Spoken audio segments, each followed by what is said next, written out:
Ibram Kendi, the author of How to Be an Anti-Racist, is the acknowledged face of critical race theory today.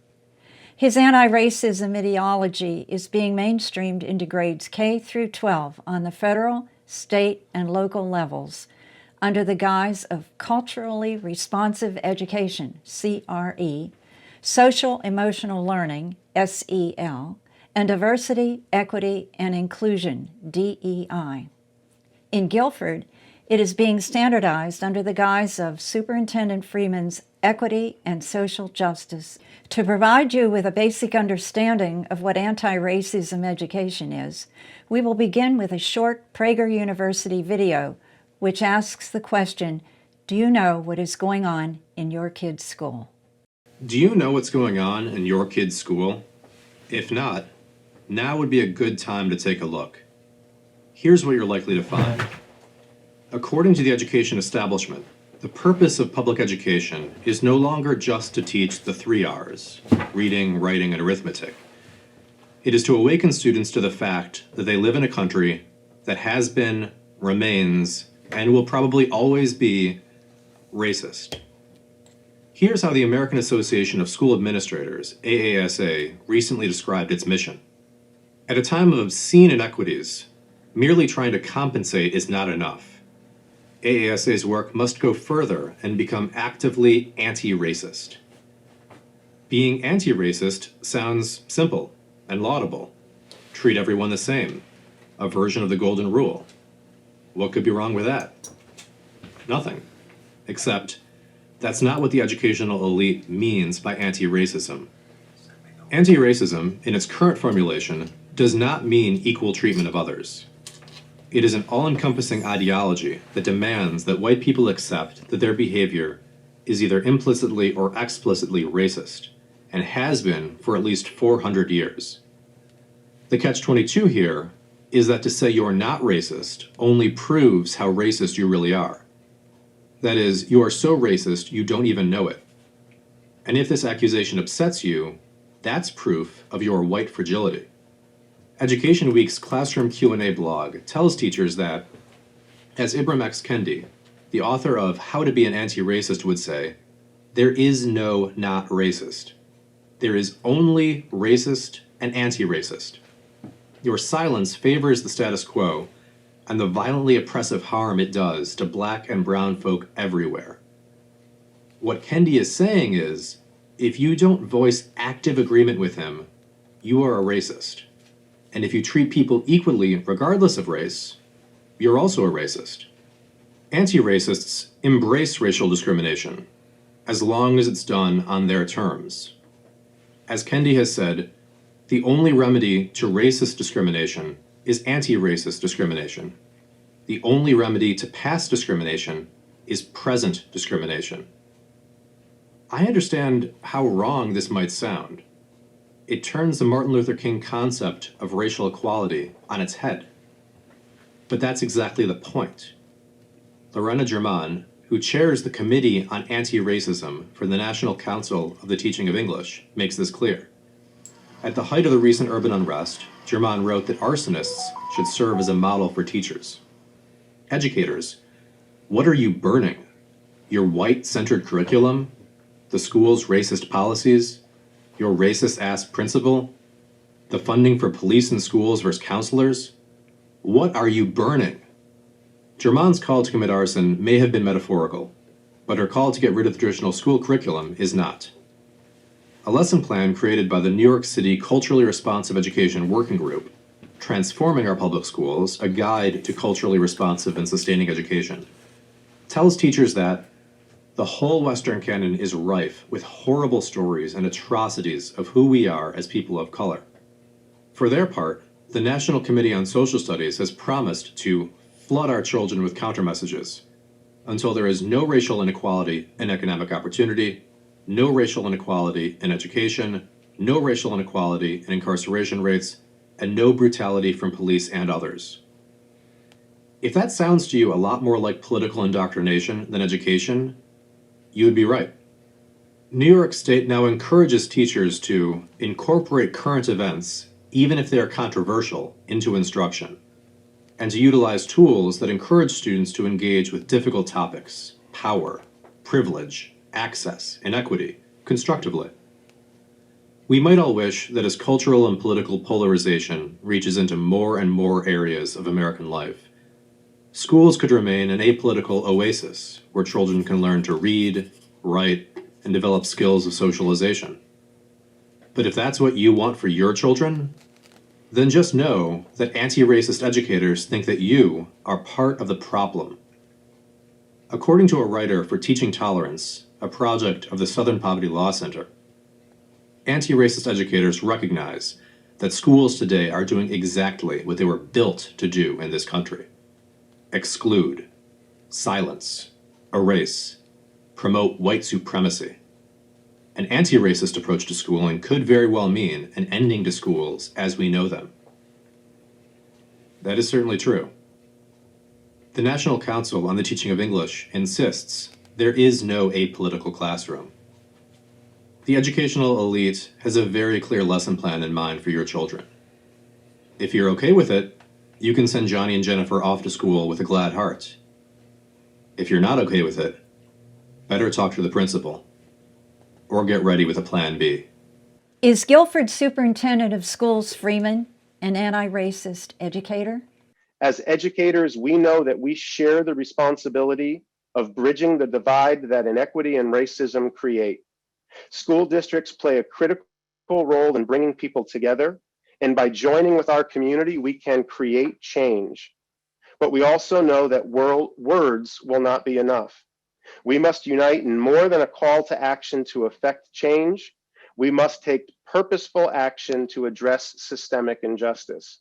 Together, we have the strength and the will to act. That is our goal. That will be our plan. Is Superintendent Freeman a disciple of Ibram Kendi? And does he intend to indoctrinate our school community with Kendi's anti-racist ideology? Ibram Kendi tells us that striving not to be racist is not good enough. To make our community better and more just, we must take actions that are actively anti-racist. We are committed to being more intentionally anti-racist. On March 11, 2021, as the second leg of a four-part Guilford Library Zoom lecture series entitled Witness to History, Slavery in Guilford, Superintendent Paul Freeman gave a presentation entitled Equity and Social Justice in Guilford Public Schools. At the end of the presentation, he was asked, "The only remedy to past discrimination is present discrimination.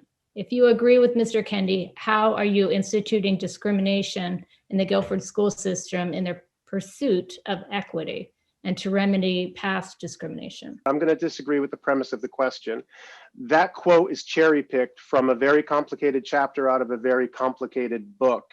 I believe that in part, the point that Professor Kendi is attempting to make is that you cannot not talk about race. I totally disagree with the position that we are being discriminatory. So in a lot of what I did tonight, we foregrounded race. A lot of the decisions that were discussed tonight were made aware of race. Part of the argument that Professor Kendi makes is that being colorblind won't solve the problems that are inherent in structures or societies or communities or schools or personal relations if you're concerned about systemic racism. I disagree with the suggestion that we are introducing discrimination into our schools.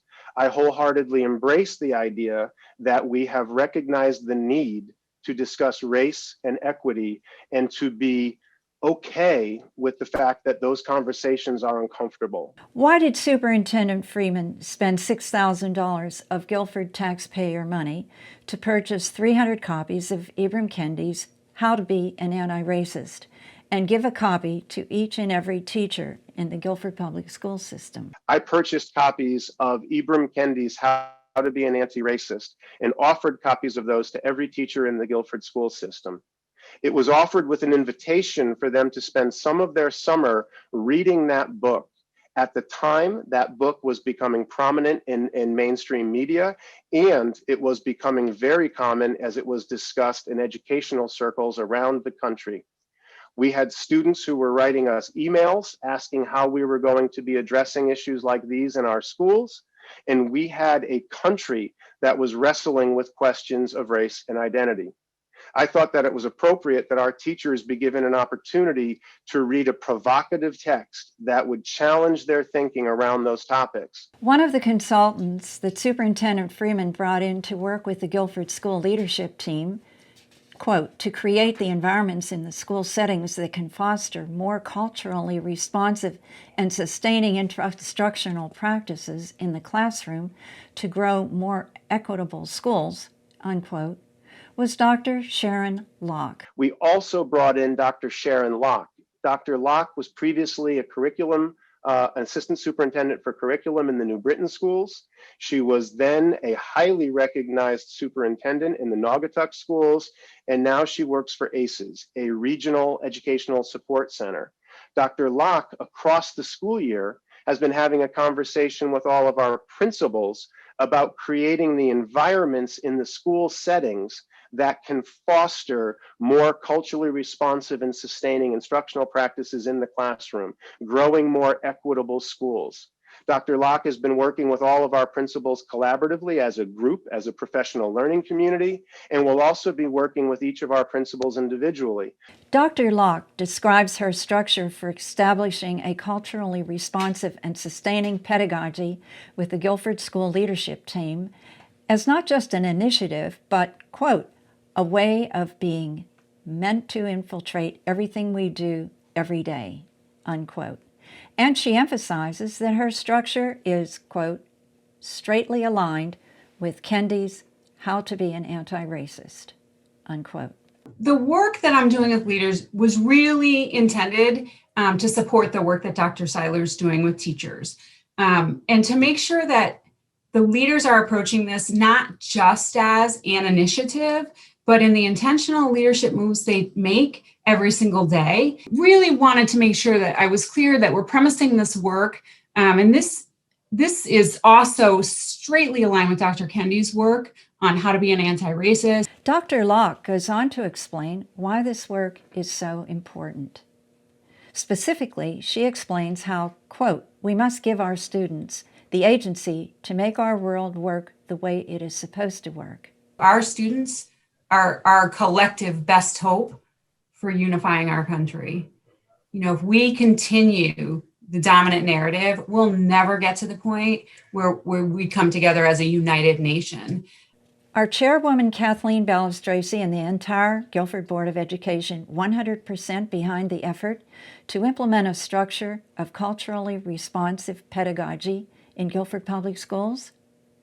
At the Guilford BOE-CIA meeting on January 31, 2022, after Dr. Seiler had presented his report entitled Report on School Culture and Pedagogy in Guilford Public Schools, Chairwoman Balistraci said, Dr. Freeman, so much of this work, right, is as you say, is work the administration needs to discuss. You need to discuss with teachers. You really need to think about next steps. It seems to me, given the nature of our community, that the board not only has a pretty important role here in terms of supporting the administration, supporting our students, creating policy that does that, but also in a larger framework, helping our community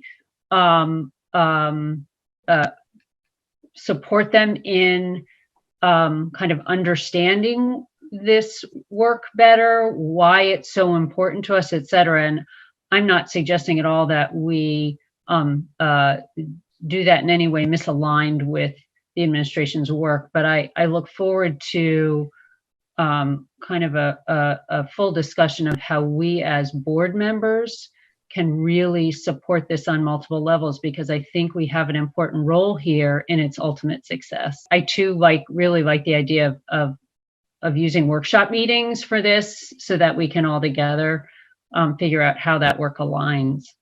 In fact, the entire Guilford BOE felt that Superintendent Freeman's Equity and Social Justice Initiative was so important that on April 26, 2021, they took the unprecedented step of issuing a public statement in support of the initiative, which they entitled Statement on Addressing Equity and Social Justice in Guilford Public Schools.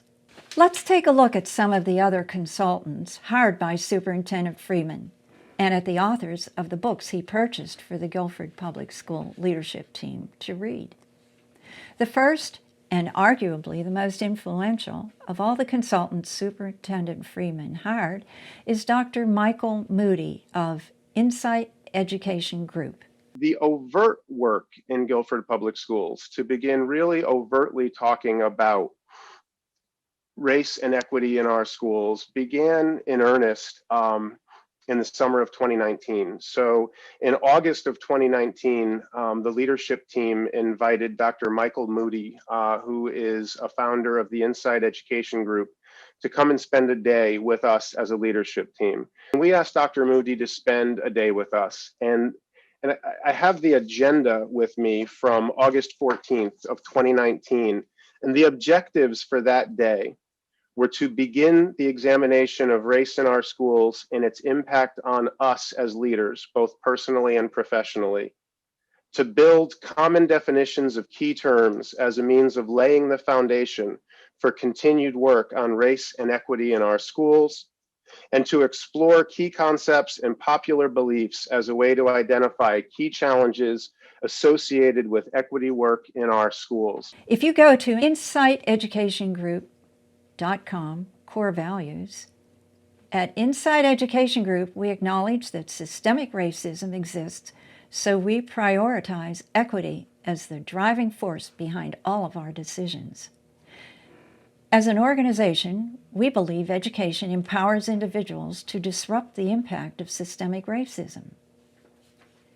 We will hire diverse, race-conscious educators who engage in intentional, ongoing development of self rooted in the tenets of anti-racism. And we will work relentlessly with our partners to understand and strategically dismantle practices that perpetuate systemic racism. Also on IEG's website under Supporting Districts Striving for Equity, you will see IEG's recommended book study titles. 3 of the first 4 recommended books are How to Be an Anti-Racist, which Superintendent Freeman bought for every teacher in the district, and which we have already discussed, and Waking Up White and White Fragility, which he bought for the 21-member Guilford School Leadership Team in the fall of 2019. Debbie Irving, the author of Waking Up White, explains how being colorblind is dangerous and perpetuates systems of oppression. Do you think, like I said, the person that's saying, well, I treat people well, so why do I always have to bring out race? Because we're all one race. We're all, Homo sapiens. So why do I have to engage in talking about race? Long as I can play my part by just treating everybody equally the same. And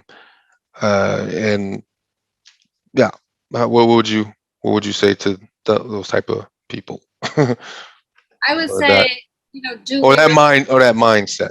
that mindset? I do think it's a very dangerous one Yeah. because you're deluding yourself that everybody wants to be treated the same. Yeah. We may all need to be treated a little differently, and we're intelligent people. We think about if anyone's a parent or a sibling. Do you treat every person in your life the same? No, we're adjusting all the time anyway. Right. And to say that we're colorblind, I'm a good person. I love everybody. We're all human. We all we bleed the same color on the inside. Like that's enough. It's actually not enough at all, because it sets you up to reproduce the patterns that are already there. I mean, systems of oppression, Howard Zinn said you can't be neutral on a moving train. Systems of oppression are a moving train. They will win every time unless we disrupt and replaced with something else. Robin DiAngelo, the author of White Fragility, explains what white privilege is. Well, white privilege is the automatic, taken for granted advantage bestowed upon white people as a result of living in a society based on the premise of white as the human ideal, and that from its founding established white advantage as a matter of law, and today as a matter of policy and practice. And it doesn't matter if you agree with it, if you want it, if you even are aware of it, it's 24/7, 365. And one of the reasons why it's so hard for white people to see it, well, there are many reasons, but one is it serves us not to see it. We come to feel entitled to that advantage. We're told that we deserve it and that we earned it. And we take great umbrage when that is challenged. In December of 2019, Guilford Public Schools co-hosted an event with Margaret Hagerman, the author of White Kids. What does Margaret Hagerman think about capitalism? White supremacy and also notions of capitalism. I mean, it's interesting how many times people tell me, oh, it's natural to want the best for your kid. It's natural to advocate for your kid at the expense of other kids. It's natural. And I'm like, what? Nothing about this is natural. Like, there are many other societies that organize themselves differently and organize family structures differently and think about parenting differently. And, you know, I think that we are so ingrained in this capitalist way of thinking about things that, you know, it seems natural. And that's how ideologies work, right? Like, they seem natural. And so I think that there are other ways that we could do all of this. Glenn Matoma was hired as a consultant out of the Yukon-Neog School of Education, the same school at which Superintendent Freeman is an adjunct professor. This is a June 11, 2020 publication entitled A Message from the Neog School and Social Justice Committee. You will probably recognize the Hands logo as the same logo that appears on yard signs in Guilford in support of Superintendent Freeman's Equity and Social Justice Initiative. In this publication, the Neog School says, quote, "We support Black communities, organizations, and other activists who are participating in resistance against histories of brutality and specifically in response to the vicious killing of Black people. As John Lewis says, this is the kind of, quote, good trouble, necessary trouble, unquote, that must be created by people of conscience so that those of power and privilege are forced to listen to change. Change your classrooms, change your teachings, change your schools, change your policies, change your practices, change your hearts, change your minds, and embrace Black lives. Educating and leading in this way means that you will cause your hearts to change. You will cause good trouble, but we must do so. As a community, we can create anti-racist policies, engage in anti-racist practices and research as we offer equity-based leadership and teaching. We encourage you to educate yourself and seek resources that will help you to challenge racism and engage in anti-racist leadership and education. What is clear is that to do nothing is to be complicit in white supremacy. We abdicate our responsibilities as educators and leaders if we do not work hard towards anti-racist practices, policies, leadership, and research within our own schools, campuses, classrooms, and organizations. Dr. Lee Teitel from Harvard was hired to work with the Guilford Board of Education and our superintendent. Dr. Teitel co-authored an article entitled, quote, "Now more than ever, schools need to keep race and equity at the center," unquote, in which he advocates restructuring our systems of education to make them more equitable, unquote. From the article, schools historically have been places designed to indoctrinate immigrants, the poor, Black and brown, into becoming good citizens, for example, quiet workers who stay in their place, and follow white norms. Decisions about the everyday aspects of running schools can and are intertwined and threaded through with the recognition that race matters, that inequities exist. If we continue to hold these up for inspection, We can challenge both individual teacher assumptions and invisible institutional white norms that lift up some and oppress others. In the disruption of schools as we know them, we have an opportunity to dismantle racism as has never been presented before. Dr. Seiler from the University of Hartford was hired to work with the Guilford Public School instructional coaches, who in turn work with the teachers, and to conduct a curricular equity audit of social studies and English language arts in grades 5 through 12. Although Dr. Seiler's audit was expected to produce specific numeric recommendations to ensure the representation of diverse authors and characters in both the social studies and English language arts curriculum, his report entitled Report on School Culture and Pedagogy in Guilford Public Schools on January 31, 2021, contained only vague, non-specific recommendations as follows.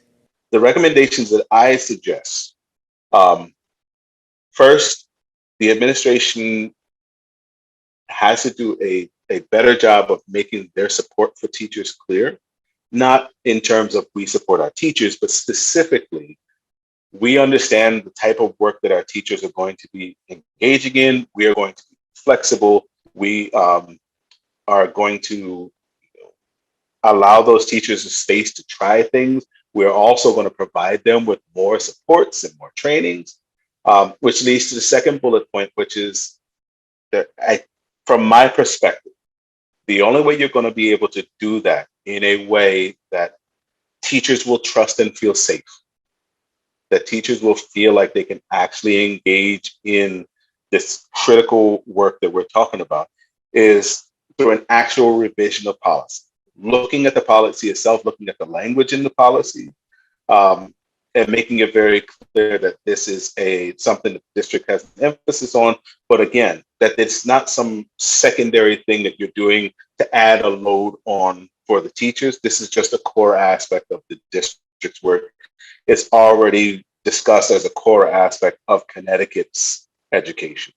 The third thing would be teacher evaluation criteria. Another way to show the teachers that you support them would be making sure that they understand that the evaluations, the way that they're evaluated, are going to be considering of all of these innovations, all of the things that they are doing, the ways that they are making things better for their students.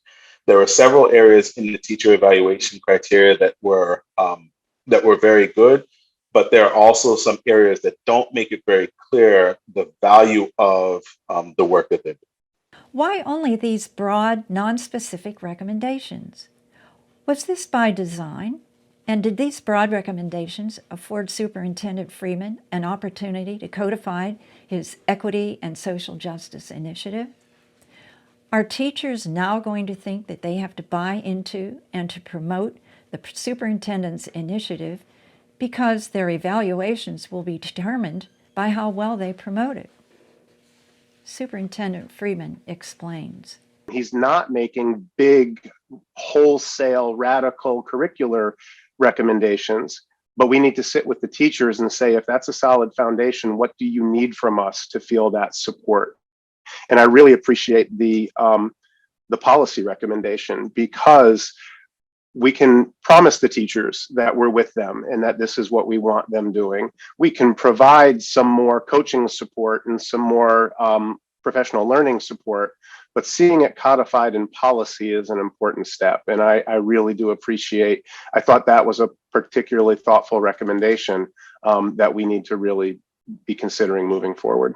Let's examine the Steinhardt NYU scorecard, which Dr. Seiler requested that all Guilford Social Studies and English Language Arts teachers for grades 5 through 12 fill out concerning the curriculum they have been using for their classes.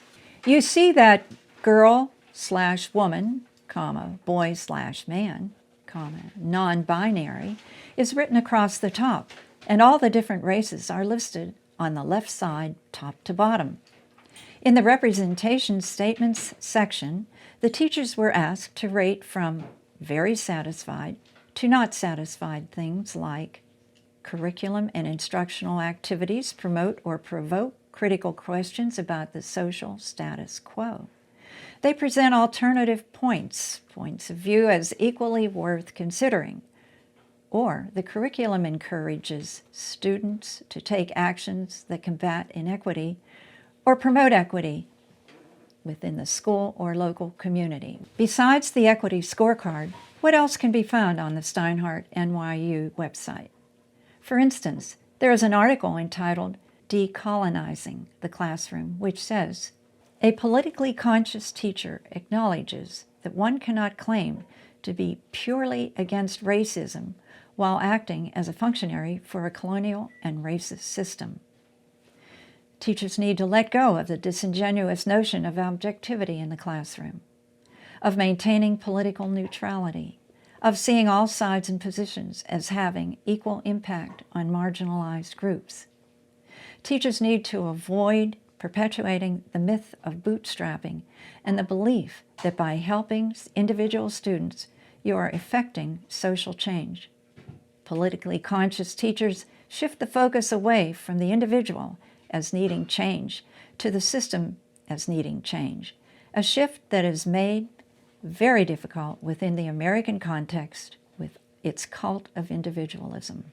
By focusing on individuals, we avoid dismantling systems of power that privilege some while damaging others.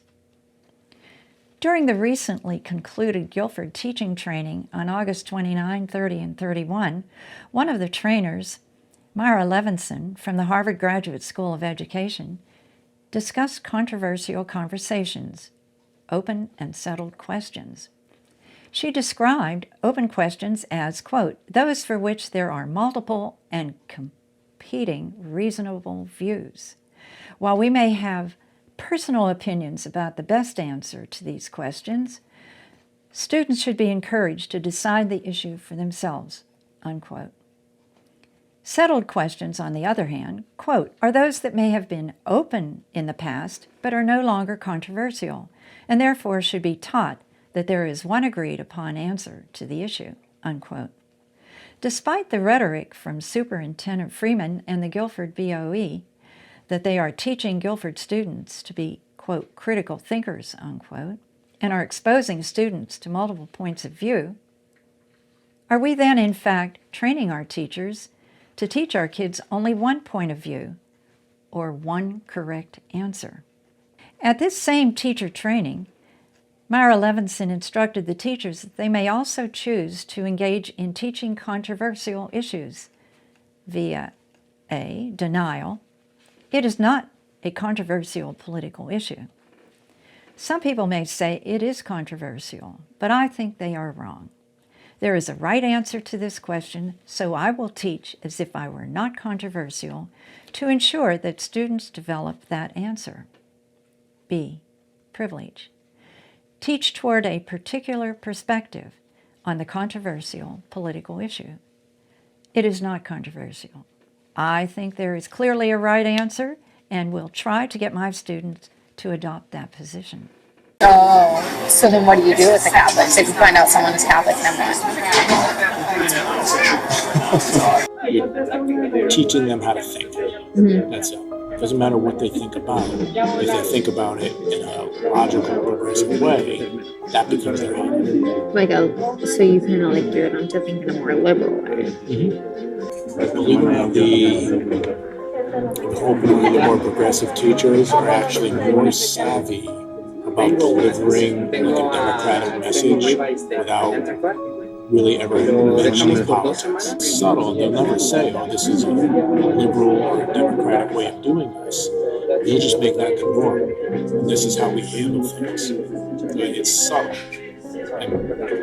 And that's how you get away with it? That's how you get away with it. And how do you make sure the parents don't find out? They can find out, so long as you never mention the politics. And then later down the line, you're going to vote Democrat. And you will have done a great service to our country.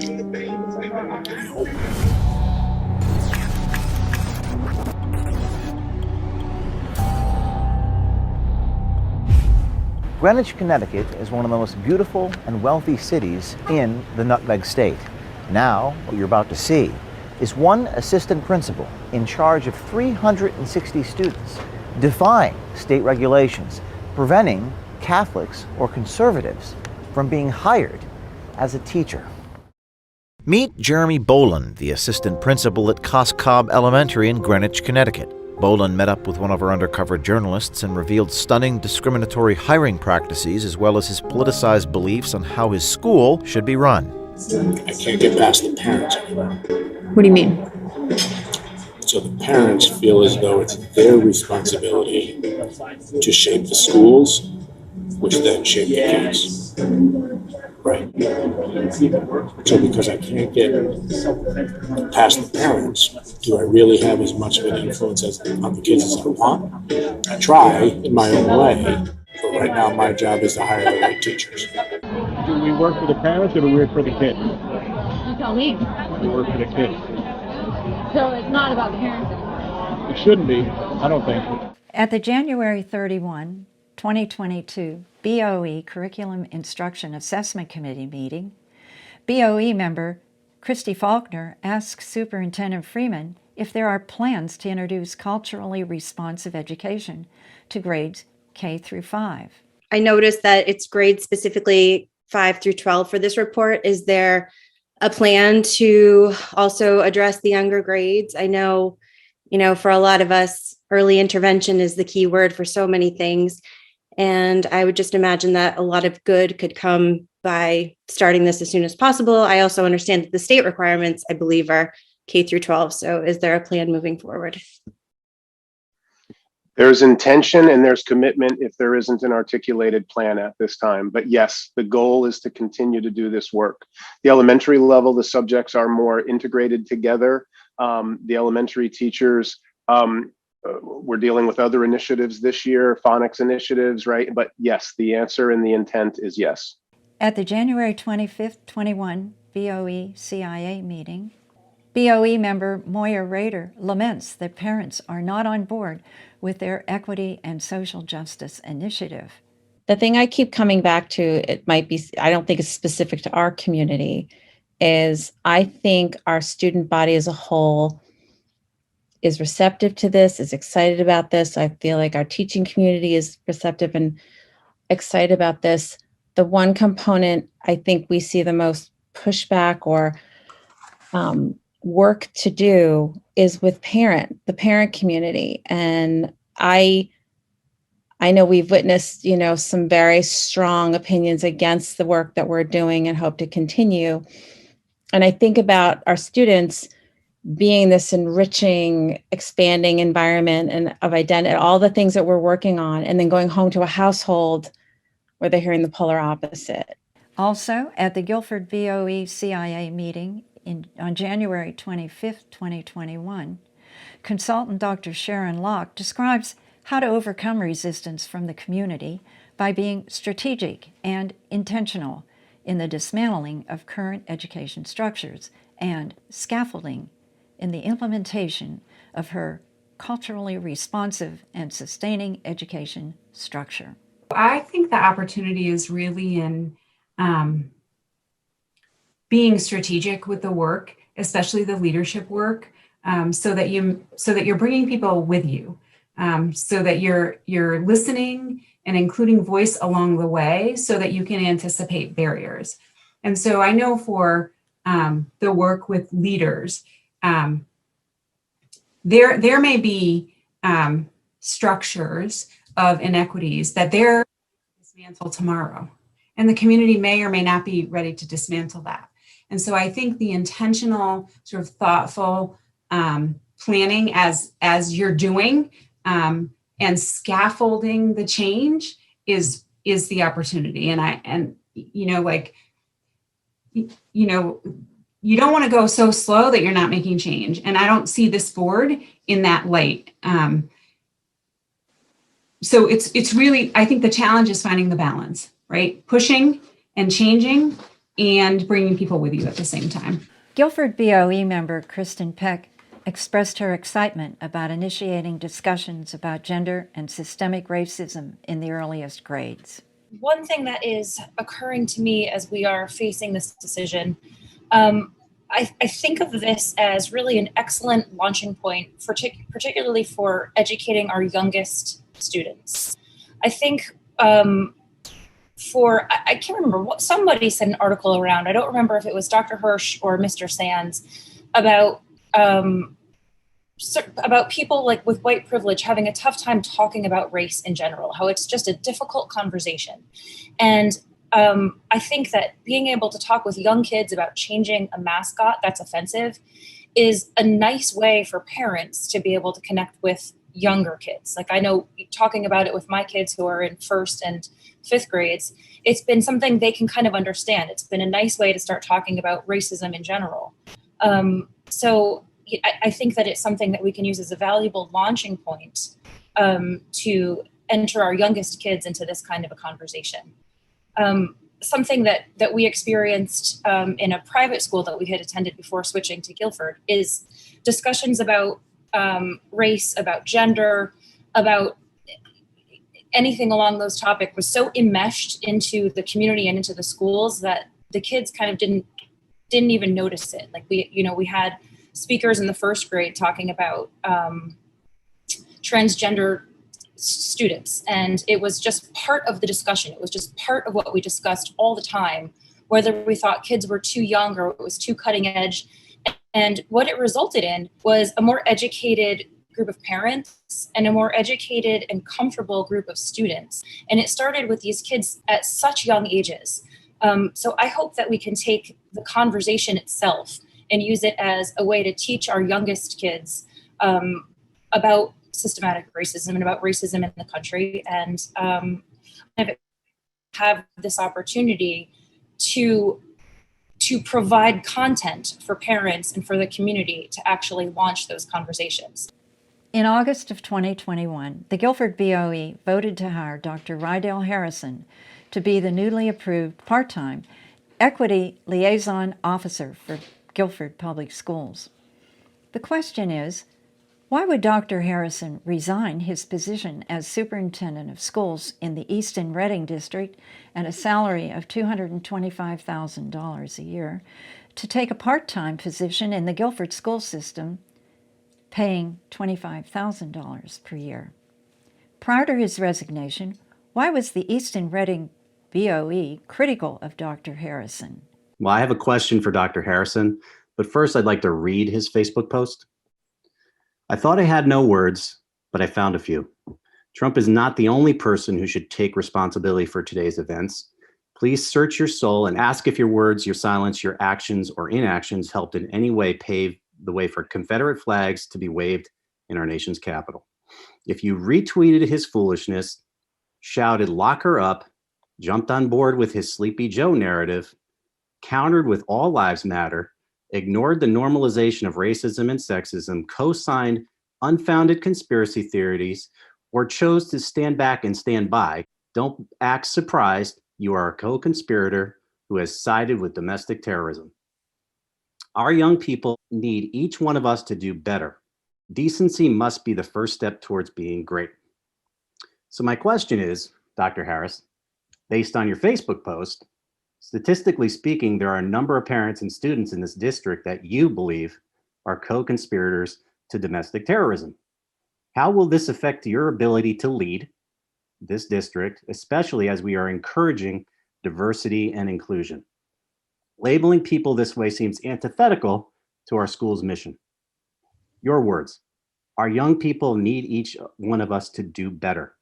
Please explain how labeling people you disagree with is doing better for our children. Are parents who are concerned about their kids' education and who have started to speak up at their school board meetings domestic terrorists? America's public schools and its education leaders are under an immediate threat. Coupled with attacks against school board members and educators for approving policies for masks to protect the health and safety of students and school employees, many public school officials are also facing physical threats because of propaganda purporting the false inclusion of critical race theory within the classroom, instruction, and curriculum.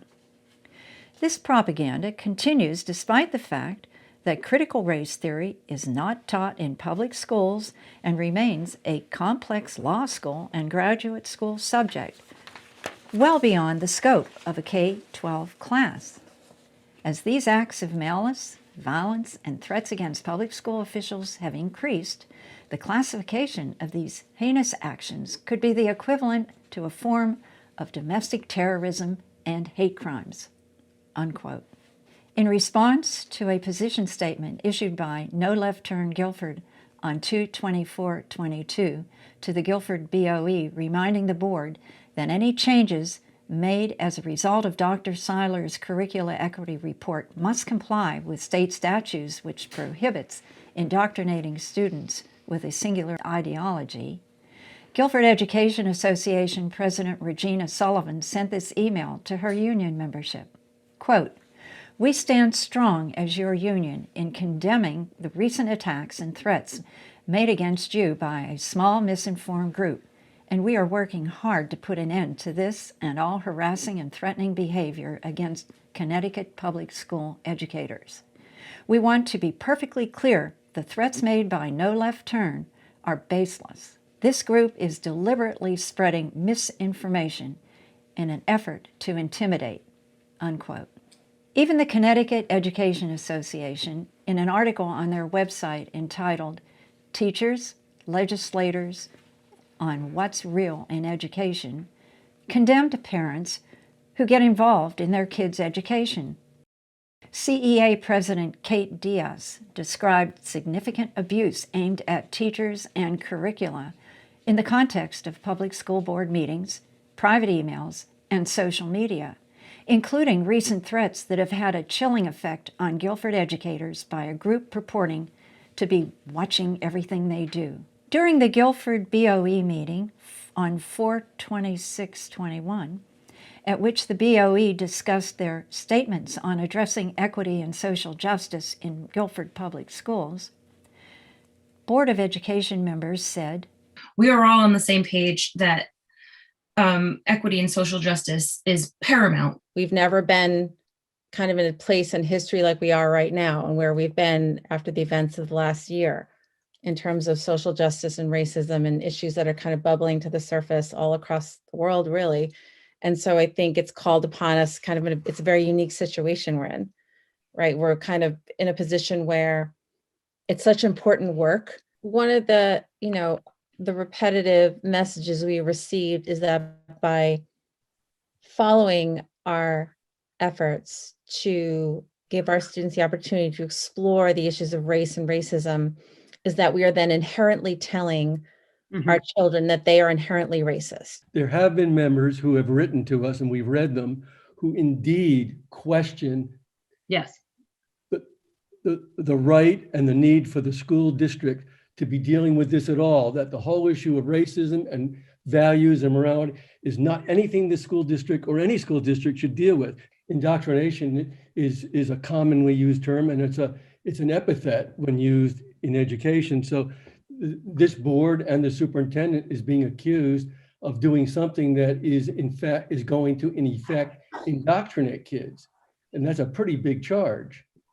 And it was implied and explicitly said by far more than one person. It was particularly addressed to the nature of the readings that had been made public as part of this, that were given to teachers and principals, in which people felt that those readings per se not only were an attempt to indoctrinate people, but that therefore we were also going to have students read those texts and be part of that ideology. I think it's fair to say that people were concerned about whether we were going to turn out students who were racist or going to turn out students who were anti-racist. And there were people who would call both of those things indoctrination. Anti-racist ideology normally refers to the whole white supremacy ideology.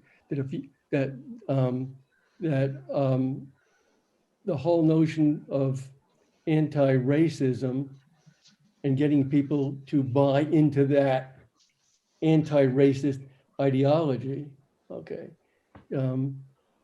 isn't itself racist. The suggestion has been multiple times that by talking about race or by talking about anti-racism, we are ourselves, therefore, being racist. At the Guilford BOE meeting on May 9, 2022, BOE member Dick Hirsch said, People have accused the board and the superintendent of not being transparent. That's about as transparent as can be, and rightly so. But I'd hasten to add that, at least as I viewed it, we're talking about a relatively small amount of people having a large negative effect. And we're not talking about the community.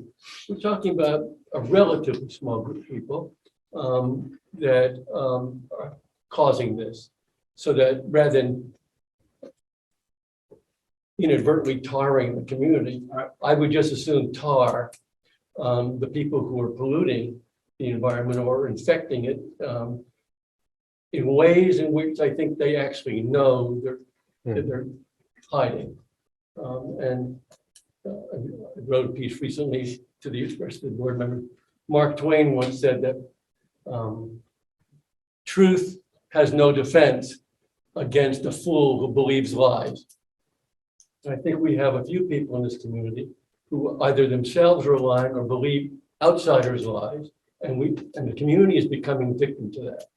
And I think the only way we can fight that is by naming it, and by us all saying we're not going to take it. There's still stuff happening out there which perhaps people thought was over with the election. It's not. It's just insidious and it's hidden. According to Public School Review, there are 3,075 students in the Guilford, Connecticut public school system, and 85% are proficient in English language arts, and 68% are proficient in math. This means that 461 students in the district are not proficient in English language arts, and 984 students in the district are not proficient in math. Overall, Guilford's testing rank is 123 out of 957 total high schools in Connecticut.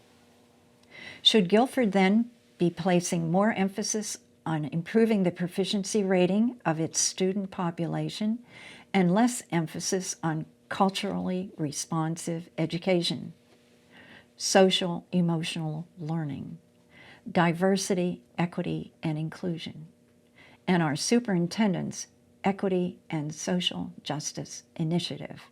Let's look at what happened in Chicago after 10 years of social emotional learning. Is there something more sinister behind the national push to promote CRE and SEL in our school systems?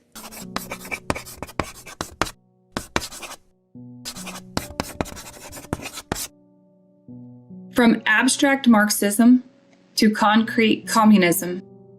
Marxism is a social, political, and economic theory originated by Karl Marx that focuses on the struggle between capitalists and the working class. Marx believed conflict between classes would lead to a violent revolution to overturn capitalism in favor of communism. He declared his philosophy will become reality when the working class take action to transform the world and human consciousness of it. His theory was reinvented in the 1970s as critical race theory. Critical race theory is a Marxian theory which uses race and identities as the central construct for understanding inequality. This scholarly and political approach to examining economic, political, social, and historical relationships focuses on a struggle between the oppressed and the oppressor. The application of this theory works to transform the perception of the people so that everything is viewed through a lens of race and oppression. The supporters work to overturn programs and policies they view as causing systemic racism and oppression to rid of inequitable outcomes. Finally, the transformation is complete when individualism and capitalism are eliminated and replaced with communism. Critical race theory in education argues the achievement gap and school discipline inequities are caused by practices, policies, and systems that are systemically racist and oppressive.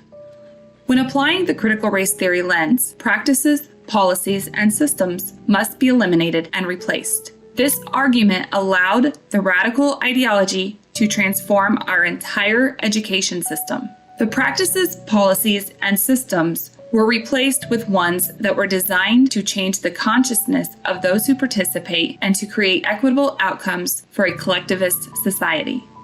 To address the achievement gap, emotional support systems and traditional teaching practices were deemed systemically racist and oppressive. They were replaced with social emotional learning and culturally responsive teaching.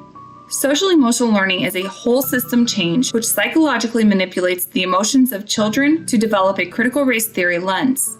Culturally responsive teaching is the practice of teaching children through the critical race theory lens. Social emotional learning and culturally responsive teaching both encourage students to become agents of change for a collectivist society. To address the school discipline inequities, zero tolerance policies were replaced with restorative justice policies. Restorative justice lessens or removes consequences for negative behavior by blaming a society of systemic racism instead of the individual. The policy change increases negative behaviors, creates unstable environments, and drives division among people and groups. Our education system used a Marxist theory to explain measurable outcomes and implement systemic changes to infect the consciousness of the children with a radical ideology. America will be dismantled one program, one policy, and one system at a time until the goal of the Marxist revolution is achieved. Communism. What are the warning signs to look for?